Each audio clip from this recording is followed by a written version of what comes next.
3 जनवरी 2020 का वो दिन था जिसे ईरान इतिहास में कभी भूलेगा नहीं।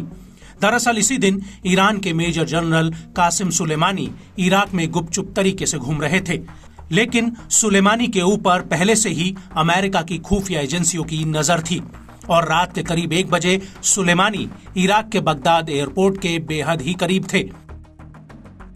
लेकिन तभी अमेरिका का MQ-9 रीपर ड्रोन सुलेमानी की गाड़ी पर एक हवाई हमला कर देता है, जिसमें सुलेमानी की मौत हो जाती है। और सुलेमानी की मौत से अमेरिका ईरान को एक ऐसा जख्म देता है जो वो कभी भुला नहीं सकता। और सुलेमानी की मौत पर ईरान ने कसम खाई थी कि वो हर हाल में इसका बदला लेकर रहेगा। वहीं ट्रंप ने भी सुलेमानी की हत्या की बात कबूली थी। You know, I did have a bad experience with Israel, though. When we took out Soleimani, it was us in Israel working as a group, and we knew where he was, we knew how he was coming in, we knew the plane, we knew everything. We worked on it for weeks, for months actually, but we worked on it for weeks. And the night before, no, I don't think this has ever been told. They'll say, oh, it's classified information. Well, maybe it is, but I don't think so.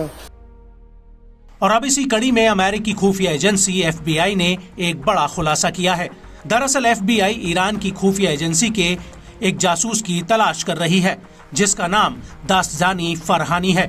FBI का कहना है कि Farhani अंग्रेजी के साथ साथ फर्राटेदार Spanish बोलता है। वो लगातार वेनेजुएला और ईरान के बीच आवाजाही कर रहा है। FBI के मुताबिक फरहानी अमेरिका के पूर्व सेक्रेटरी माइक पोम्पियो के अलावा मौजूदा और पूर्व अमेरिकी अधिकारियों की हत्या की साजिश रच रहा है। FBI ने फरहानी को लेकर मियामी में अलर्ट भी जारी किया है। FBI ने लोगों से कहा है कि फरहानी का सुराग मिलते ही उसकी तुरंत सूचना दी जाए।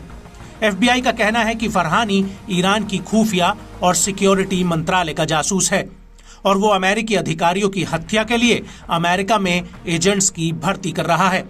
FBI के मुताबिक फरहानी लगातार धार्मिक जगहों, कारोबारी स्थान और अन्य जगहों की रैकी कर रहा है।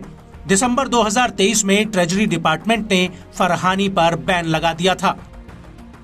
FBI का कहना है कि ईरानी जासूस फरहानी के निशाने पर सिर्फ माइक पोम्पियो नहीं, बल्कि ट्रंप शासनकाल में ईरान में अमेरिकी राजदूत रहे ब्रायन हुक भी टारगेट पर हैं। और यही वजह है कि अमेरिकी एजेंसियां 24 घंटे हुक की सुरक्षा में तैनात हैं। आपको बता दें कि इससे पहले जस्टिस डिपार्टमेंट ने साल 2022 में कहा था कि ट्रंप के राष्ट्रीय सुरक्षा सलाहकार रहे जॉन बोल्टन की हत्या की साजिश रची जा रही है। ये साजिश ईरानी सेना के कई जासूस मिलकर रच रहे हैं जो अमेरिका में एक्टिव हैं।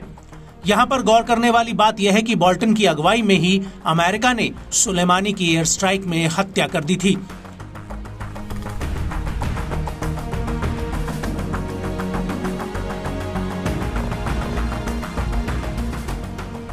वहीं दूसरी तरफ अमेरिका का मानना है कि ईरान ट्रंप शासनकाल के अधिकारियों की हत्या की साजिश रचना जारी रख सकता है और ईरानी जासूस फरहानी उसी तर्ज पर काम कर रहा है।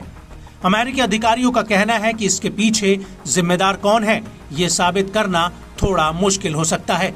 ब्रायन हुक का भी मानना है कि उनकी हत्या करने की साजिश लगातार रची जा रही है और अमेरिकी सुरक्षा एजेंसियां उनकी इसके खिलाफ रक्षा कर रही हैं। आपको बता दें कि इससे पहले साल दिसंबर 2023 में ईरानी राष्ट्रपति इब्राहिम राइसी ने संयुक्त राष्ट्र में दिए अपने भाषण में अमेरिकी अधिकारियों की हत्या की खुले तौर पर धमकी दी थी।